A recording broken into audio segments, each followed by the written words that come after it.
loyalty, passion, sanctified, hunger, all that good shit, man. Make sure y'all like, comment, subscribe. Let's get it.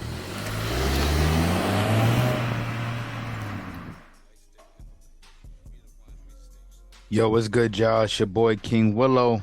We back with another one, Morals and Money. King Willow, man, the lion, the wolf, the resolute protector. And I got some good content for y'all, man. I appreciate y'all for tuning into our podcast and just showing love to our platform and everything that we trying to do. I mean, I promise y'all, like, everything is just gonna keep getting better and better, especially on this end. I'm very adamant on development, and I'm very adamant on making progress and just growth and just achieving everything that I was put out and set out in this world to do. By the way, make sure y'all go follow Last of the Flying Breed. Check out these hoodies, man. These hoodies is really dope. Putting a lot of work into this entrepreneurship, man. Really stepping on shit this year. And it's crazy for me because it's like I feel all this energy coming from one specific source. I felt all this energy coming from one specific source going into the new year. And the way I stumbled on the facts and why I was able to make things align is crazy. Like, a lot of this stuff really be rabbit holes. Like, you got to go down rabbit holes to figure out a lot of information. And once you figure out the information, it's like, damn, like, it's like a culture shock. It's like, bro, I never knew this before. I never knew that this was a part of my history. I never knew that this was a part of life. Excuse me, how essential this was to the world and how essential this was to us as human beings. Like, just information in general. The information age we live in is crazy, y'all. It's crazy. And when you do research, you really find out some shit that you was not supposed to find out. Either that or you just find out something that's been hidden from you from all these years that stops you from realizing your true potential or just realizing the truth. And I'm gonna get into it, but first, make sure y'all like, comment, subscribe, and click that notification bell. And follow us on Instagram at Morals and Money, and follow me on Instagram at KingWillow_LB4L. The lion, the wolf, the resolute protector. I say this because that's what my name means. And it's important to me because it's my tribal name. That's a tribal name. When you say William, the will of the helm, all right, the original origins of it is European. Wilhelm, that's the part that means resolute protector. But when you take that name and you bring it within the tribes, and when I say tribes, I'm referring to the natives, those we know as Native Americans, and I'm gonna help y'all differentiate this a little bit. But when we bring it to the tribes, that's what it means. The lion and the wolf, the resolute protector, an animal. And it's crazy because when I found that out, I'm like, Jesus Christ, tell me more. I want to learn more. I learned so much. It's like a lot of us don't even know. Majority of our history here in America, if you got ancestors in America that were here for thousands of years, hundreds of years, they are Indians, my blood. They are Indians. I gotta break it to y'all this way. I gotta let y'all know because it's so much missing history from a specific point till now that we didn't learn in school. But thank God you got me here. And I wanted to introduce an upcoming segment that we got coming, and it's called Breaking the Black Barrier. And I'm basically just going to school you guys on the different Native American tribes and the different indigenous tribes that inhabited the lands of the Americas. And I'm talking about South, the Caribbean, and the North, and the different tribes in the lands that were rooted back in Africa. So yeah, they did bring slaves back from Africa, but it was from two different parts, the North and the West. It was Moors in the North, and then you got the West Africans in the West. And we know that we know today as the West Africans, possibly Nubians, possibly Ethiopians. We would never know. So much history erased. And once I stumbled upon this information, I started to dig a little deeper. And then I started to realize, like, yo, my family in general is rooted in this shit. Like, is rooted deep. It's rooted deep. It's so deep that once I figured it out, I had to go through different timelines of history to really grasp and understand. Like we don't even know. It was a period between the 1700s and the 1800s where majority of the Indians who inhabited the southeast lands of America and the Midwest, the upper north, the northeast or whatever, were relocated. They were pushed off their lands into a specific part of America that we all know today. We all know now today as Indian reservations. The Indian reservations, but that's not truly where they come from, right? You got different states in America that are named after tribes. You got schools named after tribes. All these different things named after tribes. This is places where these people inhabited, and then they talk as if they erased everybody. Like, nah, impossible. It is impossible. You can't erase a whole land of people like this with just a little bit of army. Like, nah. A lot of stuff went down. A lot of people intermarried, a lot of assimilation. Like, Black Americans are not just African. We are a mix of European, African, and Indian. So many different places from Europe too. Like it's French, there's Portuguese, there's German, you got British, and then you got from Africa, you may have Angolan, at that time known as Ndongo. You got the Moorish folks who come from Mauritania, now known as Morocco. That's the northern tip, the northern tip of Africa, right before the Strait of Gibraltar. And once you go into France, it was Moors there too, y'all. It's a lot of information, and I'm excited to bring it to folks because as I learn more, I've noticed that there's more people who've been willing to speak out and speak on these things and add some context to the conversation. And once we figure out the tribes and we figure out the different ways of life that comes with being black, you then understand that being black is more than just the skin color. Being black is a culture. This is a culture mixed with so many different ethnic groups. Very, very diverse. Very, very diverse. But we carry ourselves with this black stigma and make it a part of our culture. And it has negative roots. It has a lot of negative roots. Like, we could talk about slavery. Majority of it comes from slavery, gangs, drugs. All of that comes with being in the black community or with the black culture. And I feel like once we go deep and do the research on the different places where all where we can come from, where our ancestors come from, the different family members in our family who once walked this earth, where they come from, then you start to learn about the different ways of life, the different ways of living. Like, you would have thought fasting was just like a religious thing for most people, right? No, most indigenous folks fasted. They fasted on the regular. They fasted like it was everything. Like, they ate fruits and berries. They had a way of life that was healthy. They took care of their bodies. They cared. They cared about the land. They cared about the environment, the grass, everything. They worshiped one God, one most high. None of that crazy shit. Like, they had a specific way of living that would contribute to us in a way that allow us to push our community and culture forward. Same goes with the folks from Africa. They fasted. They did the same thing. Fruits, berries, all they meat, they getting it from whatever the earth is giving them. The earth is giving them the most healthiest, nutritious foods, the healthiest. And this is why they were so strong. They were so lean. Their bodies were built a certain way. Nowadays, you look at people, it don't even look the same anymore. We've adopted so much of an identity that isn't ours that we have to go back to the roots. You got to rewind and go back to the roots. And when I say roots, I don't mean slave roots. I mean the indigenous roots, the roots where we all once believed in the same thing. Corn was the cream of the crop. Corn, squash, beans, fruits and berries, beef, goats, ox, stuff like that. Like, a specific way of living, and it wasn't no games. Like, it wasn't no games back then. Folks, I could tell y'all this real rap. I did the research, but I'm not even going to sit here and ramble off of y'all.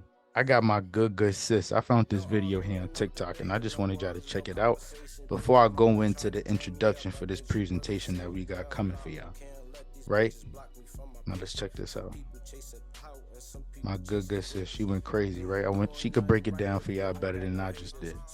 Right? Original Black Americans are a mixed racial admixture group. Within admixtures of each race, we represent 8 to 14 different countries of 3 separate races. Let's check it out. I think there's so much ignorance about our ethnic group as original Black Americans, aka FBA, ADOS, Sulan, because I think people are fascinated with us because we are 12% of the American population. However, we influence and have changed 100% of the world. So there seems to be this obsession with us, but there's also this enigma with us, but there's also a lack of education about our ethnic group. So we are an admixture group. People are always like, you guys call yourself all these different names, Israelite, Moor, Sulan, ADOS, whatever. But there's a reason for that, because we were the Israelites too. That's a real important part of our history and a real important part of our society. A lot of that stuff, man. But let me let this continue. Mixture group. But what makes us unique is we're not an admixture from 3 different races, which is what we are. We are a combination of African, European, and Native American. However, we are an admixture within each subgroup of that.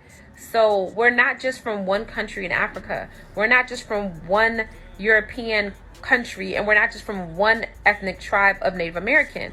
We are a mix of all of that into one.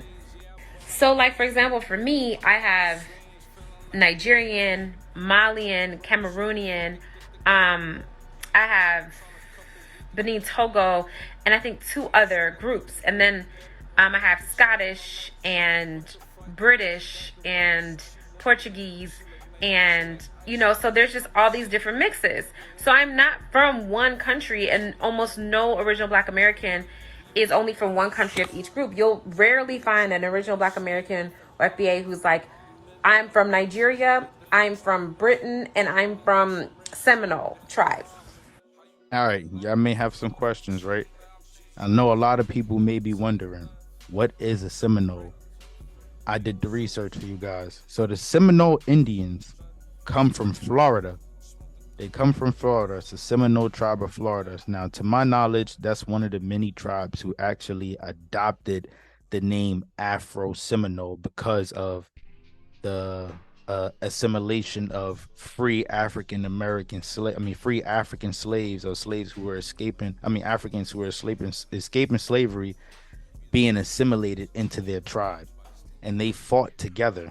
Now, it's a hijack with that too, because most people don't know that a lot of the Seminoles actually come from the Caribbean islands. Those people were of a darker skin complexion, and a lot of this is pointed out in plain sight, because there's something called the skin color map, and me and my cuz, we look at this all the time because it actually shows how the different skin colors probably formulated due to the temperature and the equator and the sun and everything. And it's AKA is like the indigenous map, and I don't want to elaborate too much on it because I don't want to get tongue-tied, but I just want you guys to check this out. So this is the skin color map, right? Now, this would be here, North America, as we all know, where this big brown part and half of this beige part is North America. And then as you go into Central America, it just gets browner and browner and browner and browner. And then it gets darker. Now, this is the Caribbean islands, sort of kind of the same color as this land right here. And if you look over here, where Africa is the same thing over here. People in North Africa were of a lighter skin pigmentation. Those are the Moors, right? And then you have the Egyptians and Eritreans who were also brown. In the middle here, you had the folks who are known as the Nubians. They were of a darker skin complexion. This is the skin color map. Now, when you think about the tribe of the Seminoles, it could be a mixture of multiple different skin colored peoples, light skin, brown skin, dark skin, whatever it is. That's one of the Indian tribes that existed in America at the time. And they're very notable. You got to pay them a lot of respect because they actually still exist till this day. There are Seminoles who exist till this day. And I could prove this to you guys. Check this out. Seminole tribe of Florida. We are a federally recognized Indian tribe, the only tribe in America who never signed a peace treaty. They never signed a peace treaty. Deep, deep history with the Seminoles, too, because check this out.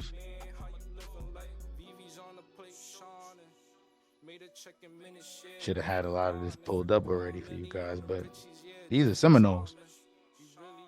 Seminoles? Seminoles. These are Seminoles. So she's not lying. Boss lady is not lying. She's speaking straight facts, but let's get back to it. Oh, yeah, and also to mention, to give it an honorable mention, I don't know this lady at all, and she's spitting straight fire. Let's get back to it, though. So we can claim a lot of shit because we are a lot of shit.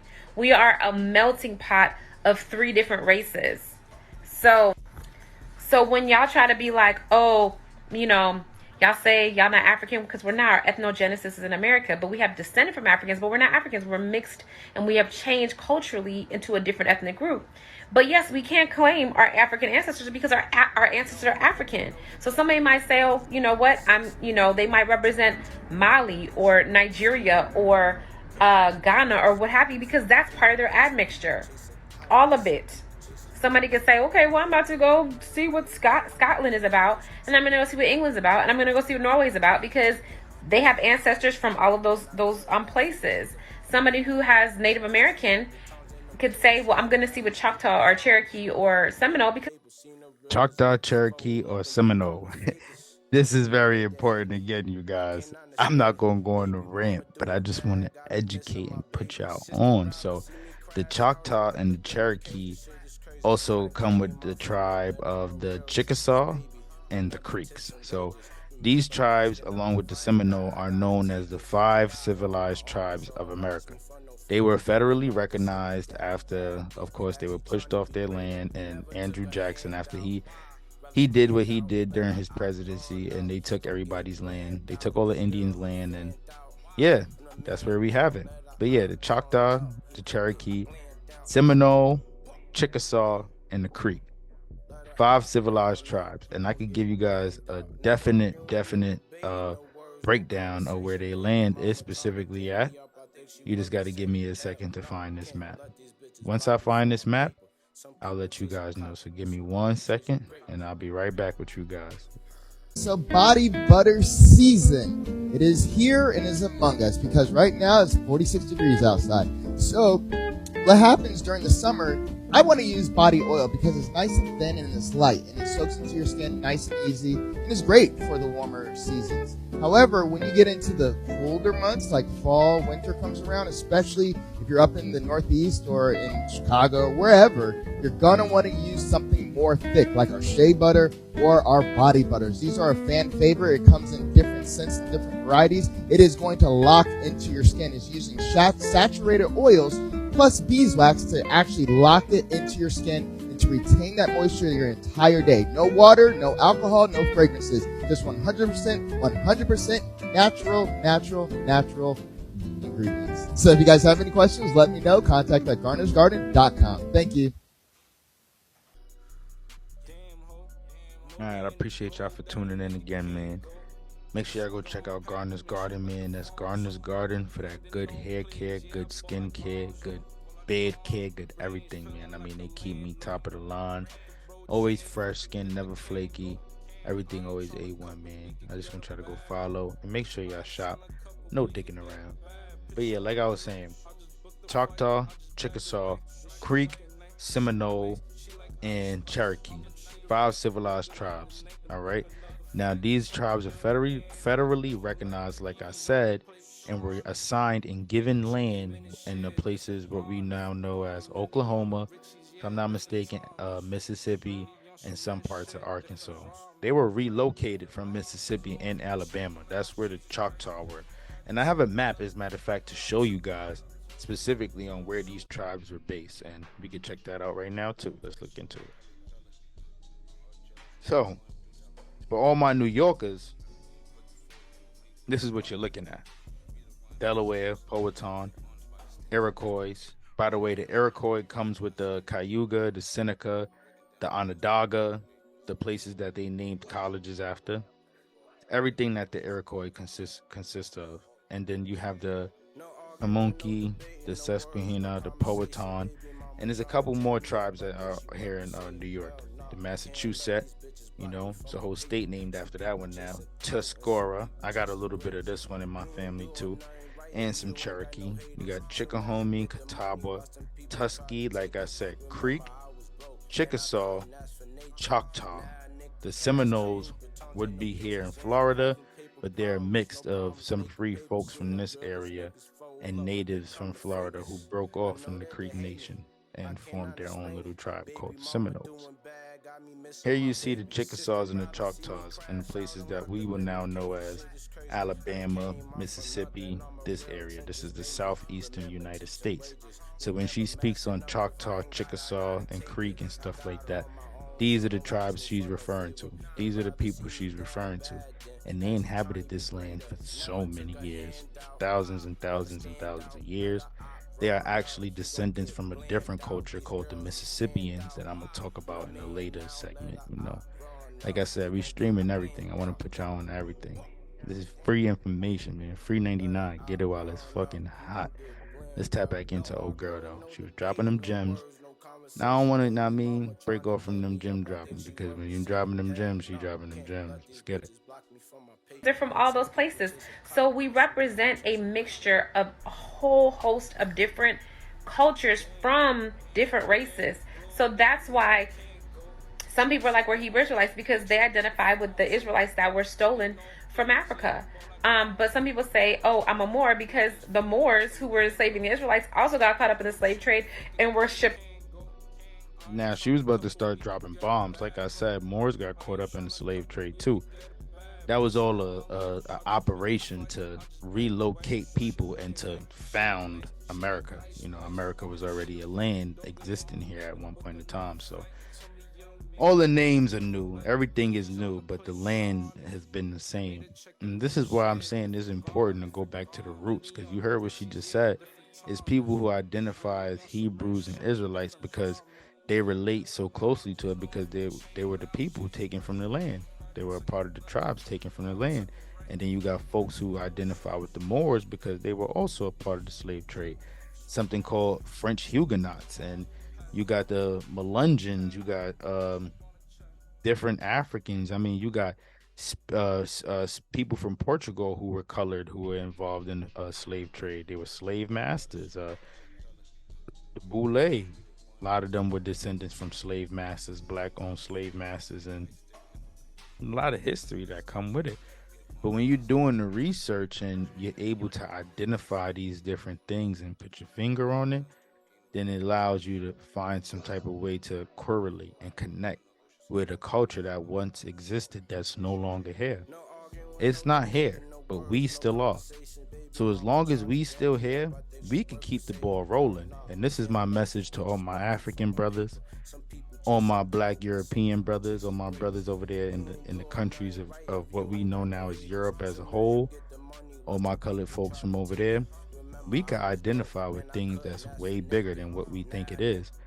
Our culture is big, it's broad, and if we just find a way to get this information, retain it, and then find a way to use it to build up within, man, we'd be good bread. And that's my message to people. That's why this stuff is so important. Like, it caught me off guard, because it's like, wow, I didn't know. I got Choctaw, Chickasaw, Tuscaroran. I might have some Creek or maybe some Seminole. I don't know.